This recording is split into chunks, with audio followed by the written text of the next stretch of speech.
దశాబ్దాలుగా అవస్థలు పడుతున్న ఉద్దానం కిడ్నీ బాధితులకు జగన్మోహన్ రెడ్డి గారు ఒక శాశ్వత పరిష్కారం చూపెట్టే దిశగా ఆ ప్రాంతానికి సుదీర్ఘ ప్రాంతం నుంచి నీళ్లు తీసుకొచ్చే విధంగా పైప్ లైన్లు ఏర్పాటు చేసి అక్కడే ఒక కిడ్నీ రీసెర్చ్ సెంటర్ ఏర్పాటు చేసి సూపర్ స్పెషాలిటీ ఆసుపత్రి అసలు హైలైట్. 2 సంవత్సరాలు కరోనా లాంటిది వచ్చినా ఆయన ఫుల్ ఫ్లెడ్జ్డ్గా వచ్చింది 3 సంవత్సరాలు పరిపాలన టైం దక్కిందేమో. అంత తక్కువ టైంలోనే ఆయన చాలా పూర్తి చేశారు ఆ షార్ట్ పీరియడ్లోనే. అందులో ఉద్దానం ఆసుపత్రి కూడా ఒకటి. అసలు అద్భుతమైనటువంటి వర్క్. స్వయాన అక్కడికి వెళ్ళి చూసి ఆసుపత్రిని పరిశీలించి అసలు చాలా బ్రహ్మాండంగా నిర్మించాలండి ఆ ప్రాంత ప్రజల కోసం. అంటే ఎప్పటి నుంచి వాళ్ళు సమస్యలు పడుతూ అవస్థలు పడుతూ ఉన్నది.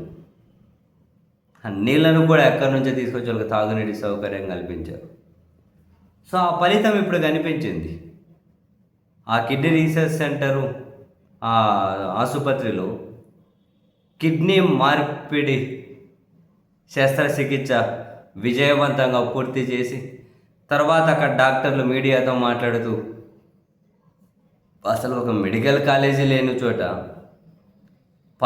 ఈ ఏమంటారు ఈ ఉద్దానం ఇక్కడ ఒక చిన్న పట్టణంలో, ఈ పలాస దగ్గర ఒక చిన్న పట్టణంలో, చిన్న టౌన్లో ఒక రీసెర్చ్ ఆసుపత్రి, ఒక రీసెర్చ్ సెంటరు, ఒక మెడికల్ ఒక మల్టీ స్పెషాలిటీ ఆసుపత్రి నిర్మించి ఇక్కడి వాళ్లకు ఇంత సౌకర్యాలు కల్పించినటువంటి ప్రభుత్వాలకు ఫస్ట్ కృతజ్ఞతలు చెప్పాలి. ఫస్ట్ వాళ్లకు కంగ్రాట్స్ చెప్పాలి.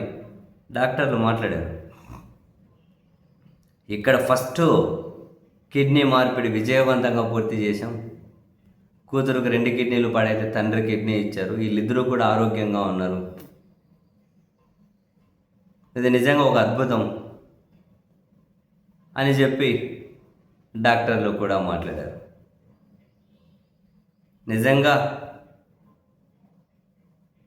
పాలకులు ఇటువంటి పనులు చేసి అది ఫలితాన్ని ఇచ్చినప్పుడే ఖచ్చితంగా ఎక్కడలేని సంతోషం కలగొచ్చేమో వాళ్ళకు. లేకుంటే ఎవరూ పట్టించుకోలేదు దశాబ్దాల నుంచి. కానీ జగన్మోహన్ రెడ్డి గారి ప్రభుత్వం చాలా అద్భుతంగా అక్కడ ఇవన్నీ తీర్చిదిద్దారు. ఆ తర్వాత మనం చూసాం ఇప్పుడు ప్రభుత్వం వాళ్ళు అక్కడికి వెళ్ళి ఆ దిమ్మెలు ధ్వంసం చేసి వీళ్ళ పేర్లు ఏదో రాసుకొని సరే పోనీయండి. ప్రజలకు ఏదైనా అల్టిమేట్గా ఇట్లా మంచి జరిగితే ఈ విధంగా మంచి ఫలితాన్ని ఇస్తే ఏమంటారు ఆ ఫలితాలు పొందిన వాళ్ళ మొహాల్లో ఆనందం, ఈ పని చేసిన వాళ్ళకు అక్కడ ఆనందం పొందుతున్నటువంటి ఆ డాక్టర్లు, అక్కడ ఏమంటారు ఆ పేషెంట్లు ఎవరైతే ఉన్నారో దానివల్ల ప్రయోజనం పొందుతున్న వాళ్ళు ఎవరైతే ఉన్నారో వాళ్ళు పొందుతున్న ఆనందం కంటే ఈ పాలకులకైనా ఎక్కడ లేని ఆనందం ఇంక ఎక్కువే కలగచ్చేమో.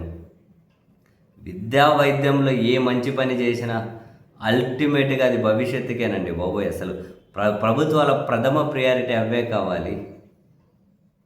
కానీ ఏది ఏమైనా ఉద్దానం సమస్యకు శాశ్వత పరిష్కారం దిశగా జగన్మోహన్ రెడ్డి గారు తీసుకొని అమలు చేసినటువంటి నిర్ణయాలు, ఆ నిర్ణయాలు ఇప్పుడు ఫలితాలు ఇస్తూ ఉండడం ఖచ్చితంగా సంతోషమే.